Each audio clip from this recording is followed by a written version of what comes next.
We are about to get our fix for the next 9 months again.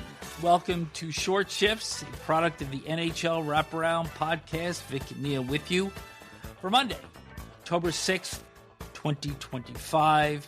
The opening of the NHL season, mere 24 hours away. But before we get into news and all kinds of stuff around the NHL, Neil, I am pleased to announce our new look website, NHLWraparound.com, is now live. Yeah, thanks to Stu Young, our friend, who's a genius at this stuff, put this together for us, and it's brighter, easier, and has some new features in there that we can bring to everyone that goes to the website. I think people will find the navigation of this site much more appealing, and the new features. We have New York Centric, written by our friend Patrick Hoffman. That'll be a weekly and maybe on occasion a little bit more than that feature, along with Neil's Nuggets, where he's going to give some thoughts here and there, and Neil's Picks, which is something that we're going to try to launch in the first week of the season, where he'll be looking for certain things in certain games from certain players. So really excited, and it just continues to show the evolution of the NHL Wraparound brand. Yep, and really excited to get on with this season, 25-26. You know, Vic, we started this in 23-24. It's not that long ago. It's only, the season before last. The season that the Rangers won the President's Trophy, actually, is when we started this in January with our friend Wayne Gretzky on the first show. And here we are starting into almost year 3. I mean, it's year 2.5 right now. Yep. But it's amazing growth. And it's all because the people out there are listening, watching, and subscribing. And without them, there wouldn't be a show. So excited to get started on another season. Before we get started, probably an area that doesn't really excite a lot of people, and that's waivers. And many players have now been put out on waivers over the last 72 hours or so. By Monday at 5 p.m., teams must submit their final 23-man roster to the NHL. So now there's no longer a waiver draft. And when players are put out on waivers, they are there to be claimed. The worst team in the league usually gets the first shot, and then they pass all the way up to the top team. But do you ever find diamonds in the rough here, or is this kind of a garage sale mentality where the discards on one end wind up being useful parts for another team? Yeah, that can help it happen at some times. It's like a garage sale. Honestly, it's something that you no longer need or want, and maybe somebody's going to come along and want it themselves and give you something for it. The reason people are put on waivers is because they can't be sent down to the minors because they need waivers to be sent down. Not everybody needs waivers to be sent down, obviously. So in the case of, say, a veteran NHLer, if you want him not on your 23-man roster because a young kid has supplanted him, that he has to go through waivers and be given the opportunity to play for another team in the league. One name that jumped out of all the names that were out there is defenseman Ryan Graves, the Pittsburgh Penguins, who signed a 6-year, $4.5 million deal in 2023. So this makes it the third year of the deal. He's already on waivers. And it's not like we want to get over on the Penguins here, but this is kind of an example of another bad contract being issued by Kyle Dubas. Kyle Dubas' first summer on the job was a disaster when you look at it in the rearview mirror. I mean, Ryan Graves, the former New Jersey Devil that they signed as a free agent at a big deal. It's a big deal today, let alone a big deal in 2023. And to waive him and send him down to Wilkes-Barre Scranton is a disaster. It's nothing short of a disaster. I mean, it's not like you've got a Stanley Cup contender and this guy just can't play because the team is too good for him. You've got a lottery pick team almost here, and this guy can't play for you. So that signing is just one that they're going to want to get off their books. But even if they try to buy him out, it's still on their cap. So it is a disastrous signing for them in the way that it's turned out. But with the cap going up, again, not only this year, but next year and the year after, that would probably alleviate a little bit of the pressure there. It would, but, Vic, the other side that we don't talk about much, I mean, we talk about salaries and cap room and all this as if it's a monopoly game. And I say we do that because we do. But in reality, there's an owner out there that's now going to pay $4.5 million for the next 4 years, maybe, for him to play in Wilkes-Barre Scranton, where the budget of the team should have been $4.5 million, not the budget of one player. So that's a lot of money being wasted. Never mind the cap. Just think about, how many empty seats are there going to be in Pittsburgh this season? There's going to be a lot of them, right? Because Pittsburgh, as we know, does not draw when the team is rebuilding, floundering, or whatever you want to say. And that's a lot of money for an owner to pay out. It's not just that it comes out of the cap and the way that the system works in the NHL. This is real dollars that's being paid by an owner to a guy to play on an American League team. Now, we have seen players that are put on waivers and then they wind up being on the roster anyway. Could this be a case with Graves being in the Penguins opening night lineup? It could be, but then you have to submit him on their 23-man roster. So, yes, it could be. We've seen that happen before. The player goes on waivers and they don't end up sending him down. They may be thinking, okay, well, if somebody will take this contract, let's get rid of it. If they won't, well, he's got to be on the team. So, yeah, that could be. I read somewhere where he was going to Wilkes-Barre Scranton now that he had passed through waivers. We'll see when the rosters become public later today. Enough there. Let's talk about some other contracts because there's news that is coming out Monday morning that Connor McDavid is about to extend with the Edmonton Oilers. We don't have the money. We don't have the term yet, but that is coming forth. And a couple of other contracts that I want to bring attention here. Anaheim Ducks defenseman Jackson Lacombe, 8 years, $9 million, $72 million in total, starting in 26-27. And Minnesota Wild goaltender Philip Gustafson, 5 years, $6.8 million, $34 million in total. Both these deals starting in 26-27. But when we spoke with Jeff Marek in the 25-26 preview, he had said, this is something that we've just got to get used to. Is the sticker shock here because we see hockey salaries in relation to the other three major sports? And those are, of course, in the NFL and MLB and the NBA, they're through the roof. And it appears that the NHL has been able to control salaries for the most part for years. And maybe some of the shock is because we're seeing the NHL get more towards those other three major leagues.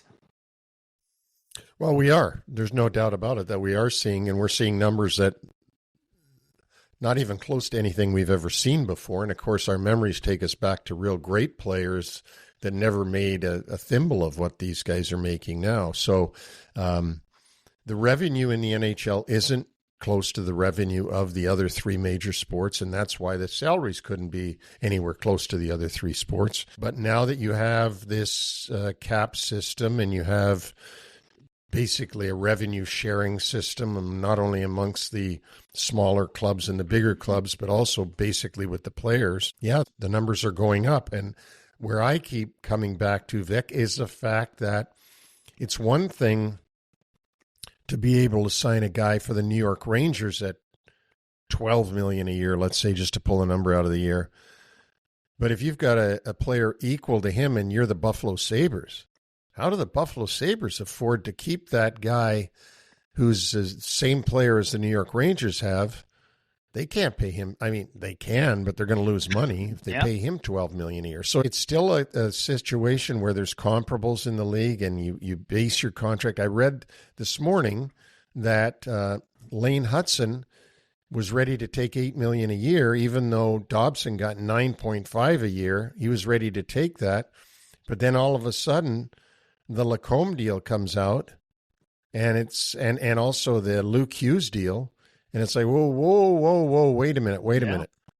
And here you're talking about Montreal, Quebec, Canada, bringing in Canadian dollars from their patrons, season ticket holders, advertisers, suite holders, and whatever, and then converting that at 30% deficit into U.S. dollars and then paying those out to the players. The math boggles my mind. And maybe it's because I come from that era where you were budgeted. You had budgets. You had to keep your payroll in with what the club was making. You couldn't, spend way more than the club brought in.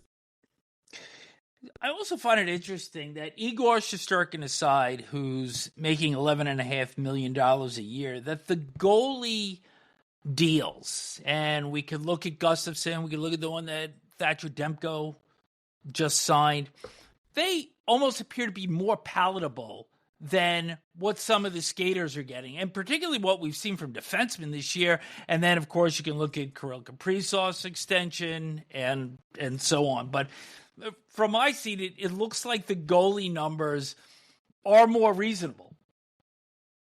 Well, goalies have never made the money that the skaters have made, ever, right? I guess by the very nature of the position they play, which is they don't put any numbers up on the board, right? They keep numbers off of the other team's board.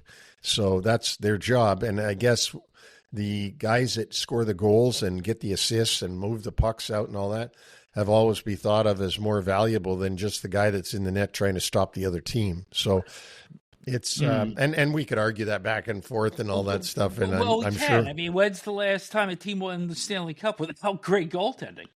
Right. But they didn't. But still, even Marty Brodeur was Marty Brodeur the highest paid Devil? I don't know. I don't have it in front of me. But you take this Jackson Lacombe contract. He's played 2 seasons, basically. He had 2 games in his first season when he came up from college. Now he's played 2 more. Last season, his numbers were 14 goals, very good on a non-playoff team, and a bunch of assists. But the kid, he's hardly played in the league. I mean, he's played 140 games. And now he's going to get $72 million guaranteed. And again, let's go back to what I said. In Anaheim, where the Samuelis own the team, they don't sell out every night. They don't have high ticket prices. They can't command a ton for advertising and suite sales. So you got to be losing money on this. And therefore, it's really not a business. It's just an expensive hobby, I guess, or something, because you just can't do the math. Almost seems like the mindset now is you used to get paid for what you did, and now it's more what you're expected to do. Or what the manager's hoping you will do, or what the crystal ball shows that you're going to do. Yeah. But I mean, as I said to you in one of our other shows, there's going to be a shoe drop here for some of these for some managers somewhere. Whether it's Kirill Kaprizov, I hope it's not for anybody, but there's going to be somebody that's going to get given one of these. Ryan Graves is an example of what I'm talking about.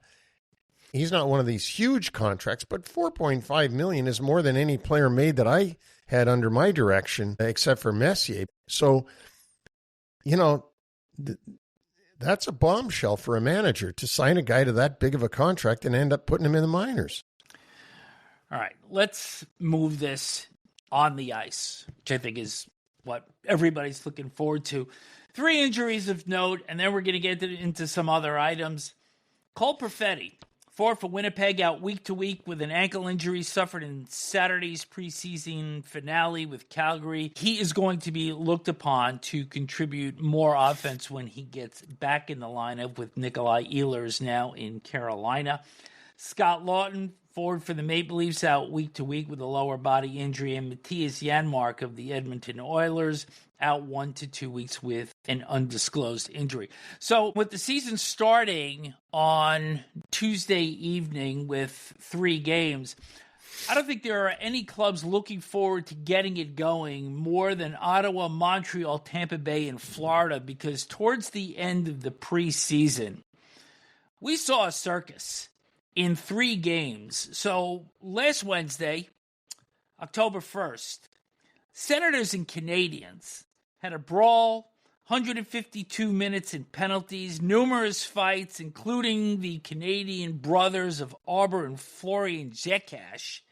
Nick Cousins was fined for slashing Ivan Demidov, who is projected to be the Calder Trophy winner for the Canadiens. He did not return in that game. He did not play in the preseason finale on Saturday, but the injury does not look like it would keep him out for the opening game that the Canadiens will play. Interestingly, the teams had a rematch on Saturday and only 14 penalty minutes in that game. But the real eye-opener here, on October 2nd and 4th, the Panthers and Lightning combined for 508 penalty minutes in 2 preseason games. This included 26 either game or regular misconducts, 9 fights, 2 match penalties, and only 2 minor penalties that were for quote-unquote non-aggressive infractions. Out of this, J.J. Moser and Scott Sabrin of Tampa will have hearings for match penalties that were committed in the game on Saturday, and Roman Schmidt and Gage Gonsalves have been fined for their transgressions. So a lot of testosterone flowing here. You know, it's like the old days. It's preseason was who can fight the best. It was always fighting going on in the preseason. I'm surprised that to this day and age. And I didn't see the game, so I don't know, were these fights really fights or were they just ones that were called fights in today's lingo? You know, was there any Joey Coasters out there? No, it was a gong show in both instances in Ottawa and the 2 games between Tampa and Florida. So I think those teams can't wait to get it going. The Panthers and Lightning will play the first of their 4 meetings on November the 15th, and the Senators and Canadiens will kick off the first of their 4 meetings 2 weeks earlier on November 1st. So certainly something to look out in those 2 matchups. So opening night Tuesday, we got 3 games, triple header on ESPN, kicking off at 5 o'clock Eastern with the Chicago Blackhawks and the Florida Panthers. The Panthers raised their 2nd Stanley Cup banner. And for the Chicago Blackhawks, their 100th anniversary season, they're one of 3 teams to be celebrating this year, the Rangers and the Red Wings the other. And Jeff Blashill making his debut behind the Chicago bench. Yeah, and that's not going to be an easy first game for the Chicago Blackhawks, just to say the obvious. I would think that the Panthers would celebrate a victory on the night that they raise their 2nd Stanley Cup banner. Obviously, Captain Sasha Barkov will be there, but not in uniform. Interestingly, coming off the preseason shenanigans with Tampa, I think one thing you could be assured of is that even without Barkov, even without Matthew Tkachuk to start the season, Florida Panthers aren't changing their way of play for anybody. No, this is what's gotten them there, and this is how they're going to play. They're a pack mentality. I've said this over and over for the last 2 years. They play playoff hockey all season long. So we'll see if they can keep up this without some really valuable players. I think Paul Maurice will have buy-in mentality across the board as they look for their three-peat.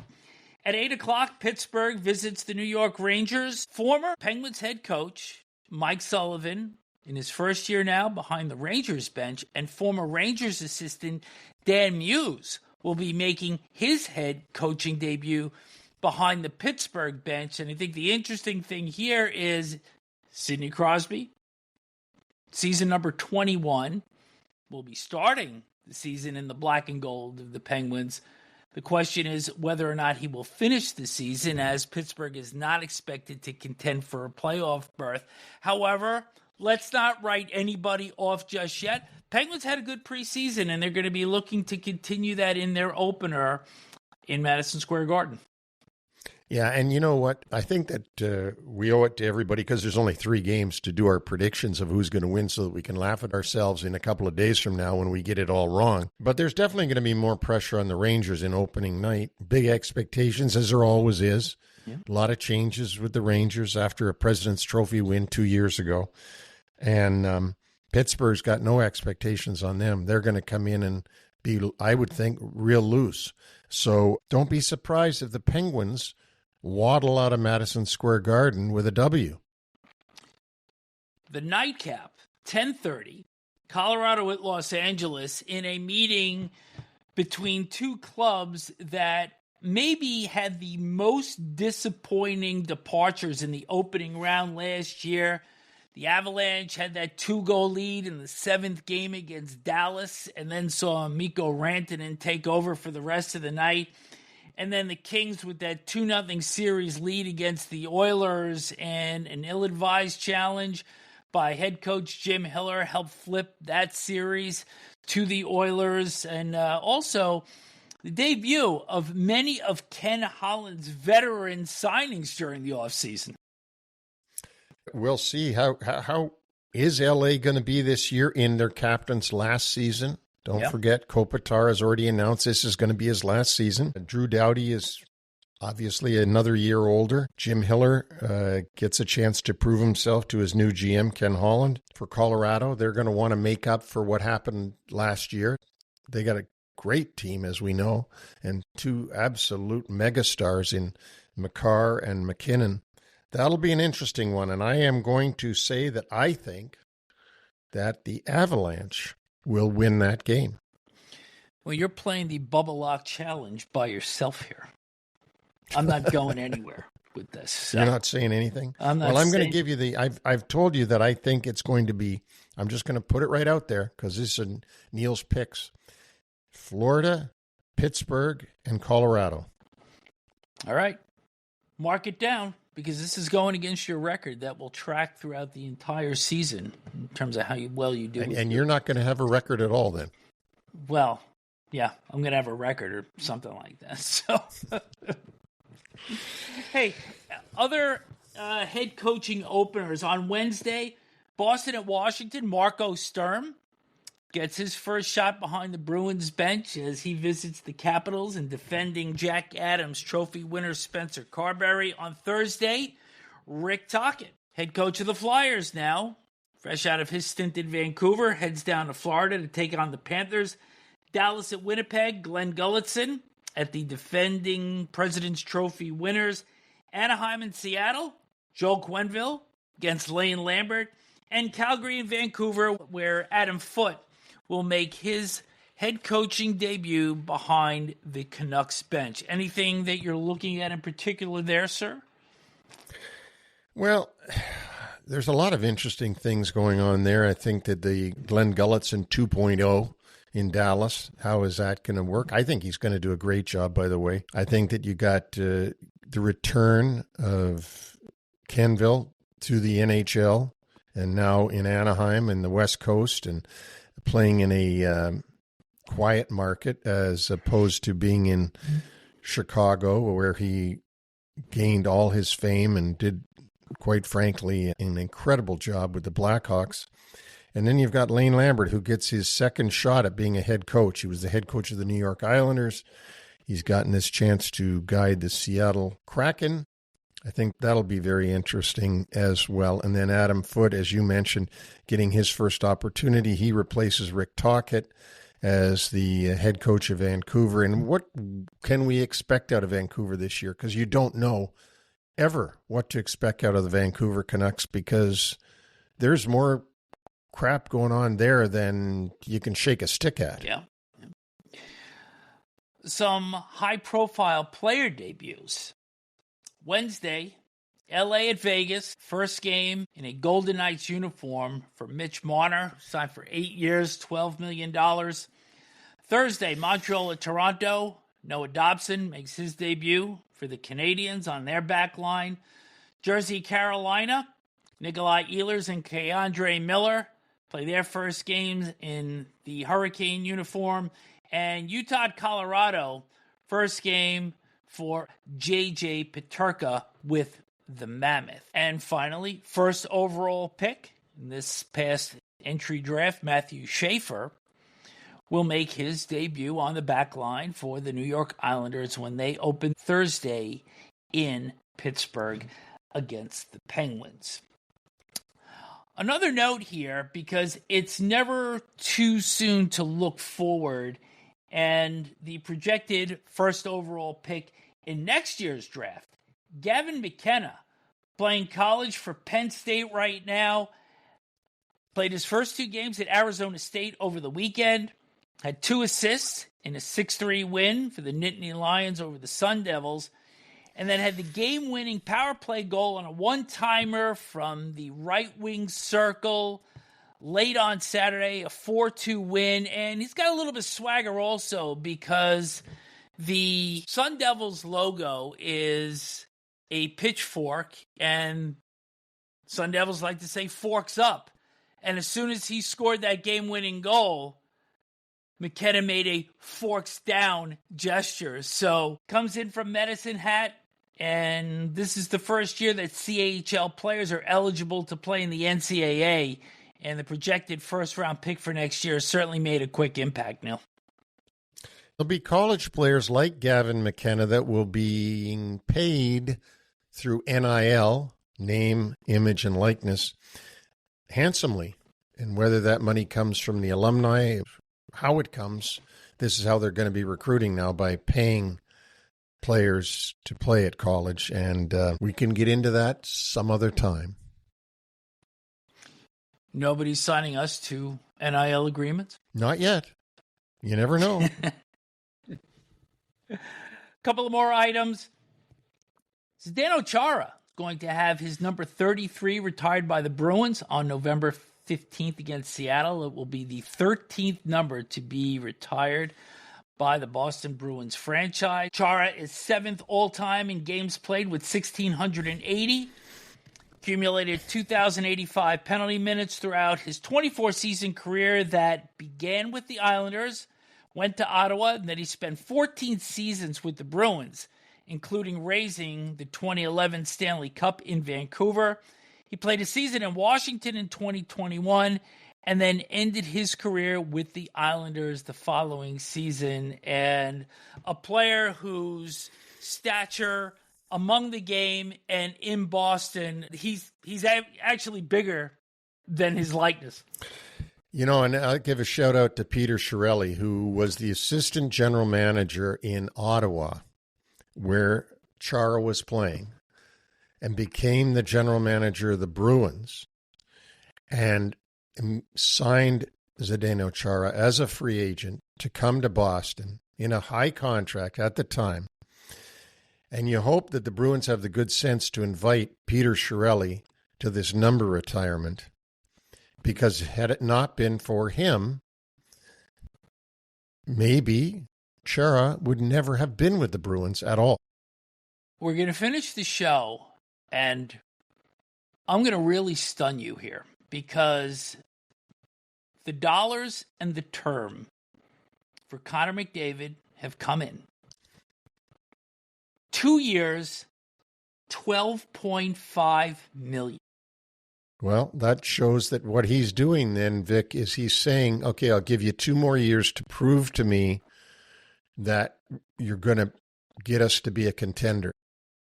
When Draisaitl signed for 8 and Bouchard signed for 4, did you ever think term-wise McDavid would come below that? I'm more shocked by the 12.5. He's going to be the second highest paid player on Edmonton, behind Draisaitl, and he's going to be way behind that fabulous winger in Minnesota, Kaprizov. So I'm more shocked at that, and I think what this says is, I'm giving you 2 years and I'm out of here. I couldn't agree more. I mean, it's stunning to see that number come up on my phone and think that it's real. Yeah. No, well, we'll see. Depends who you got it from. If it was a prank. Well, but think about it. We started this show talking about more contracts and contracts for younger players getting out of control. And not only is this, it's not in line with what this guy has done during the course of his career. So this is the complete flip side of everything that we've been talking about contract-wise. It absolutely is, but it's still 12.5. I mean, Wayne Gretzky never made 12.5, nor did Rocket Richard or Gordie Howe or anybody else. So it still is a big number, but compared to the other numbers around the league, I mean, I don't think there's anybody that would argue that McDavid should be the highest paid player in the National Hockey League.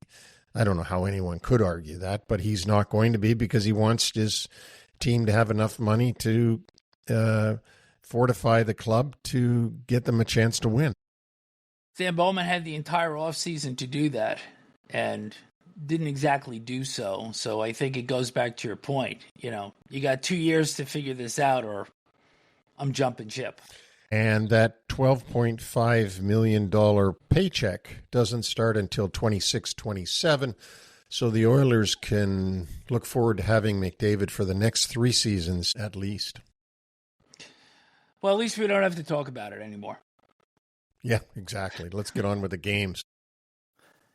And with that, we'll have another short shifts later in the week, and NHL Wraparound returns next week. And please check out our brand new website, NHLWraparound.com. I think you'll like what you'll see in terms of its layout and in terms of the navigation on it. So please check us out there. And if you'd like to connect with either of us, Neil is at neil@NHLWraparound.com, and I am Vic at NHLWraparound.com.